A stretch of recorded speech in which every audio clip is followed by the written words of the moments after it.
It's fine. Alright guys, so we are stopped here and we're going to do a quick little overview of our interior. Let's go ahead and start with the most important thing, at least to me. That would be our steering wheel. Pretty good quality. I don't know what kind of leather this is. Probably some form of sea life.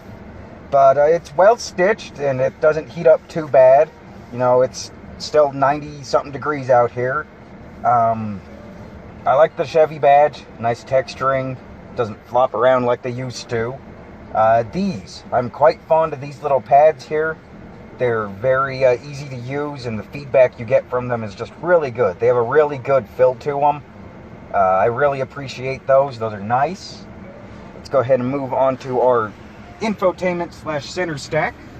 Now, as I don't know if you'll be able to tell in camera as much, but it actually cants away from you for some reason. So, like when you're throw it in reverse, your driver is the further stuff away from you actually gets further away because the screen can't. So, I don't know what they were going for. It also causes a whole lot of sun and glare to hit it. So, it's just not a good design.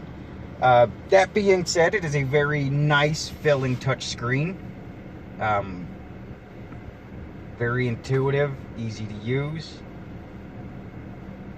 but comes with all your features if you so choose. It does have Apple CarPlay, which I've never played with. I know I'm a dinosaur. You still have OnStar, which I'm a little surprised about. Got all your settings, your Wi-Fi hotspot, which again, I've never played with in a vehicle because I am a dinosaur, damn it. Huh. So, you know, you've got all of this, and it's a nice interface. I like it as far as touchscreens go, but I don't like the orientation. And again, we have analog controls for your home, volume, and power, which I am always happy to see. You also have analog controls for your AC, all well laid out, easy to tell what they do.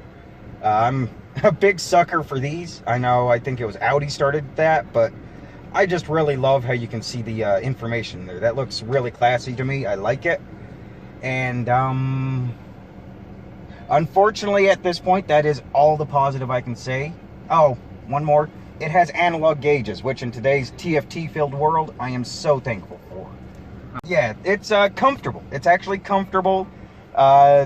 Some Americans might find the bolstering a bit much on a civilian car. These seats are a little bit on the supportive side for bigger framed fellows, but it's not too bad. It's not like Recaros. They're not going to break your rib cage.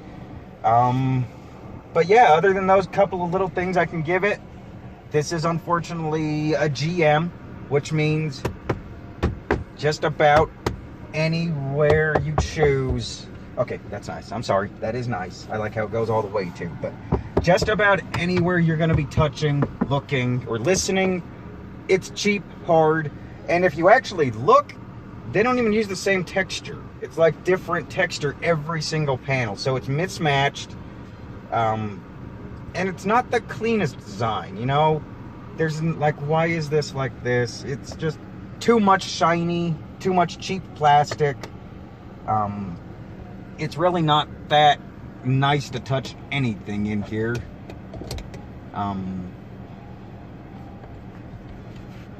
Oh, interior lighting is actually good.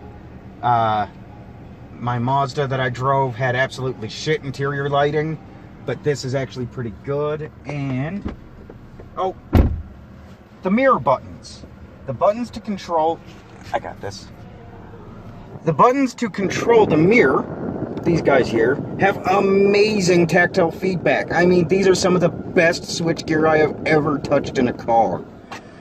Yeah, the door locks as well, but these 4 switches here are like Bentley quality. I'm telling you, I don't know where they stole those from, but they're really good. Another feature I'm fond of, this is just personal, the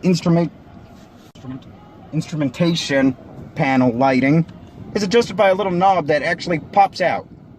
That's actually pretty cool. Oh, one more big thing.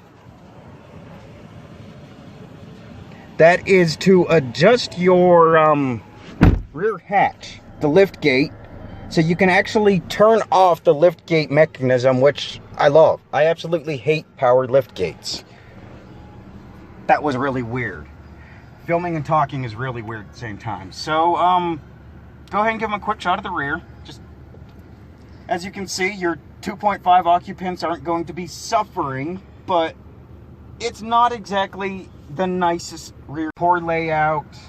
Have you seen how to unlock the back doors from inside? No. Can you find them? Oh, I love it. Guys, check it out. We have manual locks. That is awesome. So yeah, that's the rundown of the interior on your 2019 base model Equinox. I am sure it gets at least a little bit nicer when you pay out the wazoo. But real quick, we'll just do, damn wind. We'll do what we can of a quick walk around and check out the cargo area, and that'll just about do it. Your review. So let's go ahead and move on to the actual driving experience and see what we can get out of that. So we're gonna go ahead and start out with the engine. This is your base model, so it's got the 1.5 liter turbo, and honestly, it's not a bad engine. It could use a little more oomph, but once you're going, it's got decent pull. See, it's got a good amount of mid-range torque. It's not the best sounding. Sounds more Tina Belcher than Tina Turner, but it's not too harsh in operation. And as far as I've seen, it returns some pretty impressive mileage.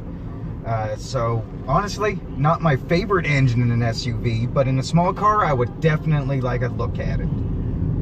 And we are coming up to some nice little S-bends, so we'll talk about the ride and chassis. I don't know if you can tell, but it's been a pretty smooth ride. On a bad road, it can be just a little bit busy, but here on the S-bends is something you don't really expect out of a Chevy. As you can see, it's actually, we'll mention the transmission next. As you can see, the chassis is actually shockingly composed. It's very planted. It doesn't feel out of sorts even during like mid-corner pavement problems or potholes, things like that. And normally, day to day, it's a very composed, gentle ride. And yeah, I'm actually very impressed with the chassis tuning on this. Brakes, very firm pedal fill, but very linear feedback, so very good brakes. Steering, it's still electric, so you know, you have a little tiny bit of that hesitation, which I did not notice on Mazda. Steering was much better on the Mazda. But again, for a Chevy Equinox, this steering is pretty damn impressive. It's responsive, it's not over boosted feeling like a lot of, even my Ford has a bit of a false boost to it, even though it's electric. But yeah, it's a great day-to-day cruiser, and honestly, it's probably a decent back road carver if that's like part of your commute. I wouldn't go out of your way to push this thing, but if you find yourself on a nice canyon road, don't be afraid to open up the taps a little bit and get into those corners. Yeah, that's about it for suspension and chassis. Let's go ahead and talk about transmission. You'll notice that I haven't been shifting at all. I love my shifting. Even the stupid little rocker switch on my Ford, I've come to actually like that, but this is a joke. We have some weird little like lily pad push buttons, and ergonomically you would hold your shifter like this, and I guess you can do it like that, but it's not comfortable. And it also does bring into the fact that this is a little too tall, your armrest / center console. If it was a little lower, you could get a better seat grip and feel for it, but at least as I sit, it's just, you know, not really comfortable. And, you know, transmissions have a singular job, putting the power to the road, and this actually does okay. It doesn't, you know, get caught out of sorts, really. It lags a little bit at launch, but that's also due to the stop-start, which is unfortunately non-defeatable on this. And, yeah, just don't try and rush this transmission and you're going to be met with positive shifts. It doesn't go reaching for economy, so it's not always trying to get the highest gear it can. And, yeah, it's not a really good transmission. You know, it's not that Asian 6-speed like in the Mazda. It's just a regular, good old-fashioned, I believe, 6-speed. Might be 7. I'll have to double check, but I think 6. Let's see. It has an electronic parking brake. I'm getting used to them, but still not my favorite feature. It operates pretty well, just not great for drifting, I would imagine. And, oh, this is purely, like, personal aesthetic, but I don't know which way you'll be able to see it better. It goes into L. Now, I know, again, this is purely personal, but dropping it into L is a lot different than dropping it into, say, Sport or S. So, I mean, you can drop it into low 1, which just feels like, you know, the 90s or the 80s even. Just rowing it through low, second, third drive. Again, it's just a personal little thing, but I would prefer it to be Sport, not low. So, yeah, overall driving experience, I would definitely give this about an 8 out of 10. Acceleration is not disappointing. You know, it's not dangerous like, say, a Rogue. The transmission is snappy enough and doesn't leave you wanting more. You know, you're not flooring it and waiting for that to kick down. It's decent about that. Economy is pretty much top shelf right now as far as non-diesels go, which this also comes. Let's see, that's about it. Negatives, I would say it can be a little busy on rutted roads. Steering has a little bit of a play at first that I don't like, and it really